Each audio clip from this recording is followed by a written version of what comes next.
안녕하세요. 소마니온 백정함 원장입니다. 아픈 것이 아니라 약한 것입니다. 그 두 번째 시간입니다. 첫 번째, 지난번 자가진단지, 자가설문지는 어떻게 해보셨나요? 결과가 안 좋게 나온다고 너무 실망하지 마십시오. 길이 다 있기 마련입니다.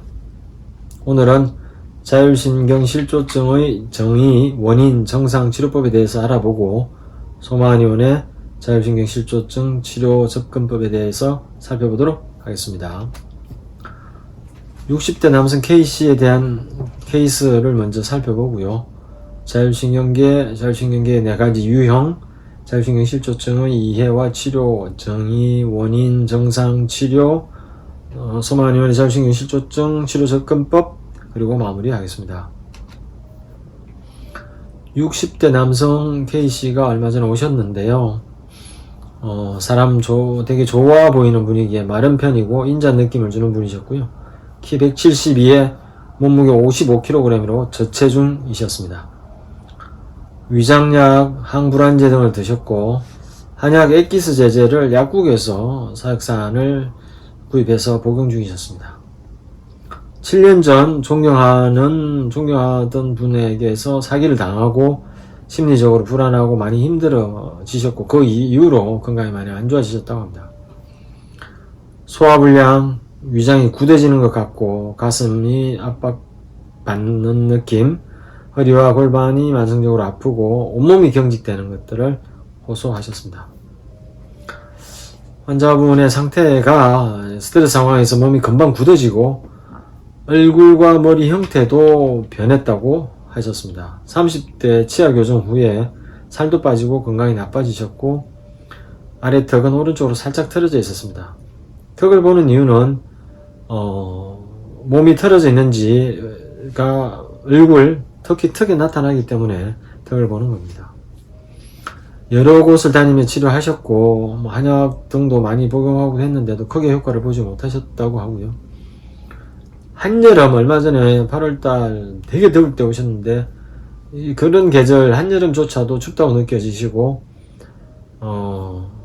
추위 때문에 많이 힘들어 하셨습니다. 관찰한 바 살은 굉장히 무르고 근육이 굉장히 무르시고 인대관 힘줄이 약해서 관절이 헐렁헐렁해지는 느낌이 들었고요. 그리고 실제 연세보다 더 나이가 더 들어 보이는 상태였습니다. 진단 과정은 우선 맥을 보니 맥이 힘이 하나도 없으셨고요. 우선 살짝 잡았을 때 힘이 있는 듯 하지만 조금만 더 맥을 살짝 눌러서 들어가면 맥이 금방 다 사라져 버리는 힘이 없는 상태입니다. 뿌리 기운이 없는 상태입니다. 힘이 없는 상태입니다. 맥을 잘 짚어야 되죠. 혀를 보니 어두운 홍색이 있었으며 태가 적지 않은 상황이었고요. 배를 보는 복진이 중요한데요. 보통은 아랫배에 힘이 없는데 이분은 특징적으로 윗배, 배꼽 주위, 아랫배 모두 힘이 하나도 없으셨습니다. 마치 출산을 금방 하고 난 다음에 여성분들의 배와 비슷한 정도로 힘이 너무 없으셨어요. 기운이 없다는 얘기죠. 변증이라 하면 여러 증상을 참고해서 현재 상태를 진단하는 한의학의 진단법을 얘기하는데요. 이분은 신어 중에서도 신양어, 기혈양어로 변증할 수 있습니다. 치료 목표는 당연히 코어를 기르고 기운을 튼튼하게 하여 불안과 소화장애, 허리와 목 통증을 개선하는 것이 치료 목표이고요. 복압을 높여서 코어를 기르는 호흡법, 그다음 편백나무 밟기, 무릎 기기 등을 교육하였습니다. 치료를 다 마치고 난 다음 환자분의 반응이 치료법이 단순하다, 너무 단순한 거에 약간 의아해하는 모습이셨고요. 다른 한의원이나 다른 곳들과 접근법이 다르다 하는 거에 의아해하시는 듯한 모습이셨습니다. 저는 이런 분들을 많이 봐왔기 때문에 그냥 아픈 것이 아니고 약한 것입니다 라는 설명을 드렸고, 그리고 치료법이 단순하다는 건 진리에 가까울수록 사실 다 간단하지 않습니까? 그런 생각이 들었습니다. 왜 이분을 케이스로 선택했냐 하면 치료가 잘된 케이스 이런 것도 많은데 왜 굳이 이분은 참 한 번 오고 오지 않으셨습니다. 왜 이분을 선택했냐면 이런 분들이 많기 때문입니다. 물론 제가 그분들께 믿음을 드리지 못했기 때문이겠는데요. 많이 안타깝고 답답하기도 합니다. 그러니까 제가 생각할 땐 그리 어렵지 않게 치료할 수 있는 병인데 그걸로 너무 오랫동안 고생하시고 하는 것들이 마음이 무겁기도 하고요. 치료의 길이 그리 멀지도 않고 힘들지도 않는데 말입니다. 유튜브를 시작한 이유이기도 합니다. 진료 중에는 이런 이야기들을 차근차근 설명을 드릴 수가 없기 때문에 유튜브를 통해서 좀 천천히 이렇게 자세하게 말씀드리고 싶었기 때문입니다. 모쪼록 아무튼 이런 영상들이 그분들께 조금이나마 도움이 되었으면 좋겠습니다. 자율신경 실조증 치료의 핵심은 자율신경계인 교감신경계와 부교감신경의 균형이 깨진 상태의 균형을 맞춰주는 게 중요하고요. 그 균형을 회복하기 위해서는 코어의 힘을 기르는 게 핵심입니다. 코어의 힘을 길러서 우리 인체가 가지고 있는 자연 치유력을 올리면 우리 몸은 원래대로 제 상태대로 알아서 잘 돌아가게 된다. 코어 강화가 자율신경 치료의 핵심입니다. 자율신경계를 보기 전에 신경계에 대해서 간단하게 살펴보십시다. 신경계는 중추신경계와 말초신경계로 나누어지고 중추신경계는 뇌와 척수로 이루어집니다. 말초신경계는 체성신경계와 자율신경계로 나누어지고 체성신경계는 우리 의지대로 조절할 수 있는 근육과 피부 활동을 조절할 수 있는 신경계를 말하며 자율신경계는 우리 의지대로 할 수 없는 신경계를 얘기합니다. 구심성 내장, 구심성 섬유와 원심성 교감신경, 부교감신경으로 구성되는데요. 구심성이란 말은 뇌에서 사지말단으로 나간다는 그 반대죠. 사지말단에서 돌아오는 게 구심성이고요. 원심성은 뇌에서 멀리, 멀원자니까 사지말단으로 나가는 걸 원심성이라고 합니다. 이 구심성 내장, 구심성 섬유가 뭐냐면 내장기에 있는 신호가 뇌로 오는 걸 얘기합니다. 그러니까 뇌장축이라고 하죠. 뇌와 장기가 축을 이루는 그 뇌장축을 이루는 신경계가 구심성, 내장 구심성 섬유들로 이루어져 있습니다. 중추신경계가 뇌의 척수인데요. 여기서 정보 처리를 하죠. 들신경, 이게 구심성 신경이죠. 구심성 신경으로 들어온 감각 정보를 정보 처리해서 날신경, 원심성 신경이죠. 온몸에다가 이런저런 걸 하라고 명령을 내리죠. 그러면 말초신경계인 체성신경계와 자율신경계로 신경 전달이 가고 골격근, 체성신경계는 골격근으로, 자율신경계는 민문위근, 심장근, 분비샘 등 효과기로 신호가 가게 되는 것입니다. 자율신경계는 아까 말씀드렸다시피 우리 마음대로 제어할 수 없는 신경계를 얘기합니다. 순환, 호흡, 소화, 체온, 대변, 소변, 땀, 생식, 대사, 내분비 같은 의식적으로 제어할 수 없는 기능을 스스로 자율적으로 조절하는 신경계통을 이야기합니다. 자율신경계의 구성은 교감신경계와 부교감신경계로 이루어져 있고요. 교감신경계는 스트레스나 위협적인 상황에 반응할 때 활성화되는 흔히 투쟁 도피 반응이라고 하죠. 길을 가다가 강도가 만났을 때 맞서 싸울까 도망갈까, 그게 투쟁 도피 반응이죠. 싸우려고 하니까 심장이 두근두근 거리고 혈압 높아지고 호흡 빨라지고 소화는 당장 급한 게 아니니까 억제하는 등의 신체 반응을 유도하게 됩니다. 부교감신경계는 안정 휴식 모드죠. 휴식 소화 반응인데요. 그러니까 저녁 배불리 먹고 나른하게 TV 보고 있는 상태, 심장박동 줄어들고 소화기능 촉진하고 에너지 보존하는 등의 반응을 유도합니다. 자율신경 기능은 순환으로 심혈관계 조절, 혈압 조절하고 심박동수 조절하여 산소 공급을 최적화하는 것, 호흡기계 조절, 호흡 속도와 깊이를 조절하여 혈중 산소와 이산화탄소 농도를 유지하는, 소화기계 조절, 체온 조절 등을 하는 게 자율신경 기능의 대표적인 증상들이고 그 외에 나머지 많은 것들을 자율신경계가 하고 있습니다. 교감신경계, 부교감신경계는 서로 길항작용으로 교감신경계는 자동차의 엑셀, 부교감신경계는 자동차의 브레이크 역할을 합니다. 그래서 서로 한쪽 교감신경이 높아지면 부교감신경이 낮아지고 부교감신경이 높아지면 교감신경이 낮아지는 시소처럼 서로 상호 조절 작용을 하고 있는 게 교감과 부교감신경계의 역할입니다. 교감신경과 부교감신경의 작용을 우리 온몸에서 일어나는 것들로 자세하게 살펴보면 동공은 그 전에 교감신경이 이렇게 인상을 쓰고 있는데요. 교감신경이 인상을 쓰고 있다고 해서 교감신경이 나쁘고, 부교감신경이 웃고 있다고 해서 부교감신경이 좋은 게 아니고요.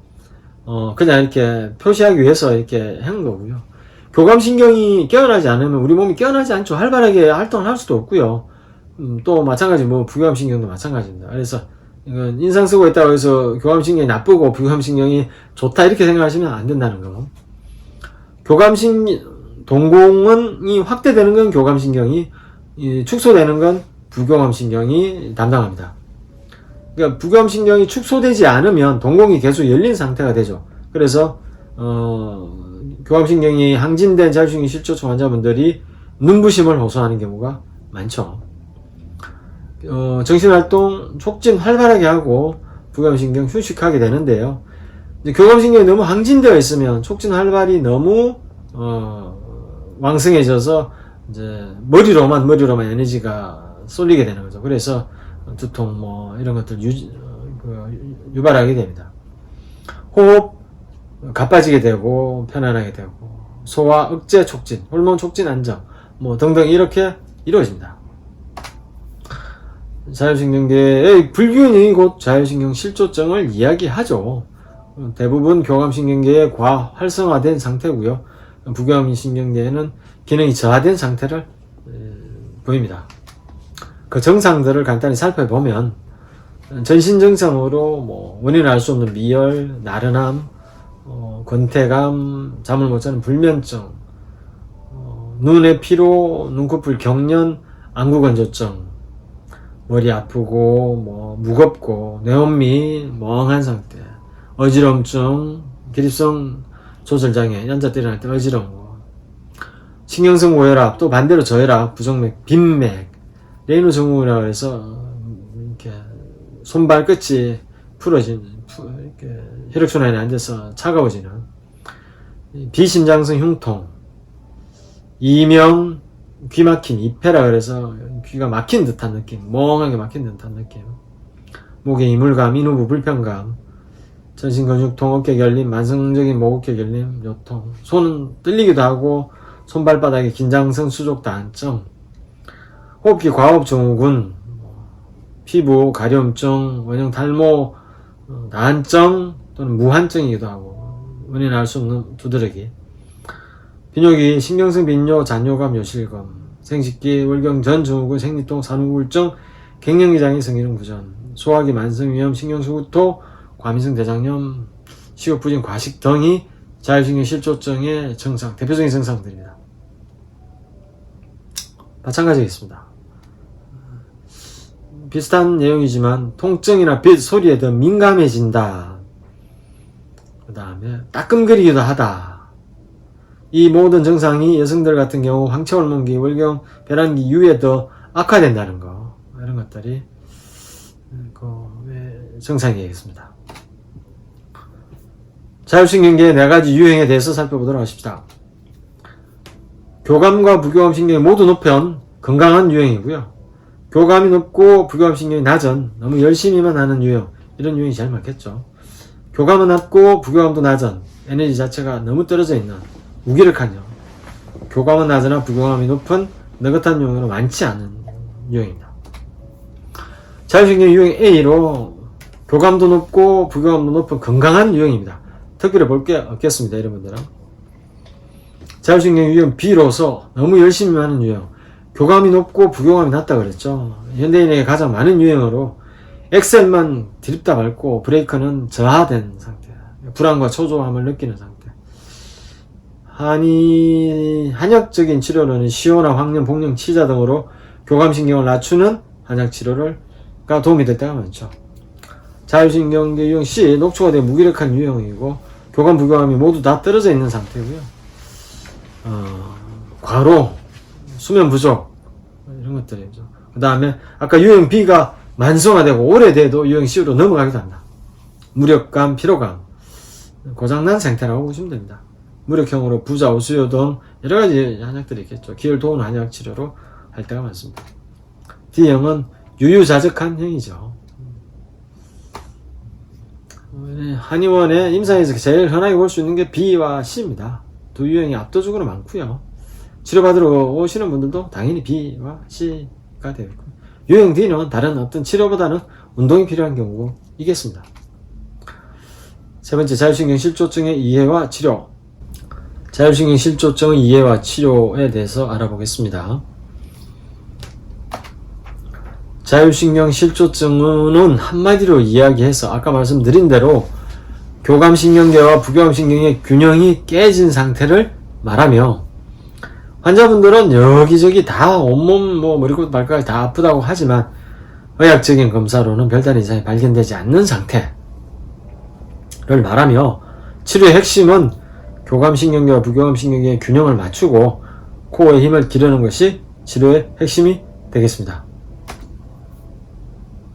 자율신경 실조증은 리듬이 깨진 상태, 한마디로 말하면 교감신경계와 부교감신경계의 그 균형을 맞추는 리듬이 깨진 상태를 얘기합니다. 자율신경 실조증의 원인으로 근본 원인은 인체 힘의 부족, 코어의 힘이 부족한 거고요. 자율신경이라는 자동 제어 장치가 오류를 일으킨 거죠. 몸에 힘이 없어서 그러니까 자동 제어 장치가 그러니까 오류가 생긴 겁니다. 이 힘, 코어의 힘을 기르는 것이 치료의 핵심이 되겠습니다. 자율신경 실조증의 기타 원인으로 코어와 목구멍, 비인두라 그러죠. 비인두. 이 비인두 부분의 만성적인 염증이 이 부위에 많이 분포되어 있는 미주신경, 부교감적으로 작용하는 미주신경을 과잉 자극하게 되고, 이 미주신경이 자극받아 기능이 떨어지면서 또 그 뒤쪽에 있는 대뇌 변형계에 영향을 미쳐서 감정적인 문제까지 유발하게 되는 것이 자율신경 실조증의 또 다른 좀 큰 원인 중에 하나고요. 그 다음에 턱과 목뼈의 불균형으로 미주신경이 빠져나오는 이 경추 1번 목뼈가 틀어지면서 턱이랑 목은 같이 가는 거니까 이 불균형이 미주신경을 압박해서 그 기능 저하를 유발하고, 그것이 자율신경 실조증을 유발하기도 합니다. 그 다음에 장내 세균의 불균형. 아까도 말씀드렸지만 뇌와 장은 한 몸이라고 그랬죠. 장이 두 번째 뇌라고 그러지 않습니까? 그러니까 장내 세균 불균형으로 유익균을 감소하고 유해균이 늘어서 뇌장축을 통한 적절한 자극을 못 주어서 자율신경 불균형이 유발되기도 합니다. 이 세 가지는 코어의 약화가 유발한 증상이기도 하고, 또 이것들이 코어의 약화를 유발하기도 합니다. 증상 아까 다 알아봤죠. 교감신경계가 과활성화되는 증상들이 이런 것들이 있고요. 부교감신경계가 과활성화되면 느려진다. 반대로 심장박동이 느려지고 피로해지고 면역력이 떨어지고 혈압은 낮아지고 소화 문제를 일으킬 수 있고, 힘이 없어서 우울하고, 이걸 힘이 없는 걸 우울하다고 생각하기도 하죠. 그 외에 이런 증상들이 있을 수 있겠습니다. 자율신경 실조증 치료의 개념은 크게 보면, 큰 그림으로 살펴보면, 우선 그 흐트러진 리듬을 회복하려면 우선 멈출 필요가 있다. 잠깐 멈춰 서서 흐트러진 리듬이 가지런해질 때까지 잠시 시간을 갖는 것이 중요합니다. 그러니까 일이 잘 안 될 때 너무 그것만 계속 파고드는 것보다는 한 발짝 물러서서 바라보면 보이듯이 마찬가지입니다. 그래서 한 발짝 물러서서 숨을 고르고 천천히 다시 시작해 보는 거죠. 그러면 새로운 리듬이 만들어지고, 살랑살랑 몸을 흔들면서 새로운 리듬을 만들어가 보는 거죠. 그러면 코어의 힘이 회복되고, 힘이 솟아나면 자율신경계의 리듬은 다시 회복해지고 우리 몸은 건강을 회복하게 되는 것입니다. 소마은 의원의 자율신경 실조증의 치료 접근법은, 첫 번째 리듬이 깨진 리듬을 정상적으로 맞추기 위해서 코어를 기르면 된다고 했지 않습니까? 그래서 코어를 기르기 위해서 제가 중요하게 여기는 것이 자세, 호흡, 움직임 등인데요. 틀어져 있는 몸이 있으면 자세를 교정하고, 잘못된 호흡법이 있으면 호흡법을 연습시키기도 합니다.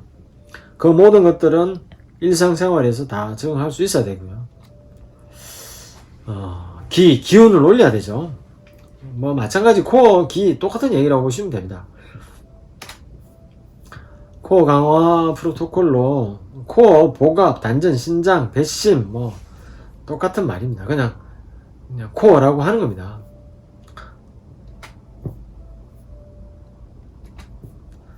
자꾸 코어 하는데 코어가 어떤 건지 궁금하실 텐데요. 구조, 기능, 정신적 관점으로 얘기할 수 있고, 구조적 관점에는 속근육이죠. 극근육이 아니고 신부전방선 또는 신장경건, 기능적 관점에서는 복부 내부의 압력인 복압, 단전의 에너지, 그걸 뭐 한약 원기, 근기 또는 신장의 기운, 신기라고도 얘기합니다. 정신적 관점에서는 포기하지 않는 끈기, 배짱이라고 얘기합니다. 인체의 진정한 코어에 대해서는 다음번 영상에서 더 자세하게 다룰 예정입니다. 코어가 약해지면서 이런 일들이 생기는 거죠. 기본적으로. 바른 자세, 편안한 호흡, 적절한 움직임, 장부 기운 조절, 긍정적 사고와 배짱, 이 5가지가 제가 중요하게 여기는 것들입니다. 한의원의 치료 프로토콜 첫 번째 진단이고요. 설문지와 심장박동수, 심박수 변이도, HIV 검사, 한의학적 진단 등을 통해서 적절한 진단을 이루어내고요. 침, 약침, 부항 등을 통해서 자율신경 안정과를 이루어낸다. 그 다음 추나 치료로 추나 수기 치료로 틀어진 목뼈, 턱, 척추 등등 다 전신 체형 교정하고, 그 전신적인 체형 교정은 자율신경계의 균형을 회복하도록 도와줍니다. 척추 흔들기 제가 좋아하는 치료법인데요. 척추를 흔들어서 그 흔드는 자극이 뇌간, 자율신경계의 중추죠. 뇌간을 자극해서 미주신경 활성화해서 자율신경을 안정하는 효과를 가집니다. 4단계 맞춤 한약으로 한약 치료를 합니다. 환자분들이 그 코어 약화가 주 원인이기 때문에 코어 기운을 도우는 약들을 주로 쓰게 됩니다. 마지막으로 자가치유법을 교육하는데 이 부분이 제가 이렇게 공을 제일 많이 들이는 부분이기도 합니다. 어차피 치료하고 약 쓰고 이런 것들은 짧게지만 하루 24시간 내내 몸을 관리하는 건 스스로 자기 몸이기 때문에 자신의 몸을 잘 관리할 수 있도록 자세, 호흡, 움직임, 기운, 마음가짐에 대한 것들을 최대한 가르쳐 드리려고 노력합니다. 마무리하겠습니다. 치료는 수련과 같다 하는 생각이 듭니다. 매일매일 조금씩 우리 집에 금송아지 끄던 하는 마음가짐으로 쫄지 말고 당당하게 하나씩 해결해 나가다 보면 건강을 회복하는 날이 금방 오리라 믿습니다. 자연치유력을, 코어를 강화하여 자연치유력을 높인다면 자율신경 실조증, 만성난치성 질환, 어떤 질환들도 자연스럽게 극복할 수 있을 것입니다. 앞으로 이 부분에 대해서 영상을 하나씩 꼼꼼하게 알아보도록 하겠습니다. 자율신경 실조증, 만성난치성 질환의 치료의 길을 같이 찾아보도록 하십시다. 소마한의원의 소마는 몸과 마음이 둘이 아니라 하나라는 뜻의 글이 씁니다. 감사합니다.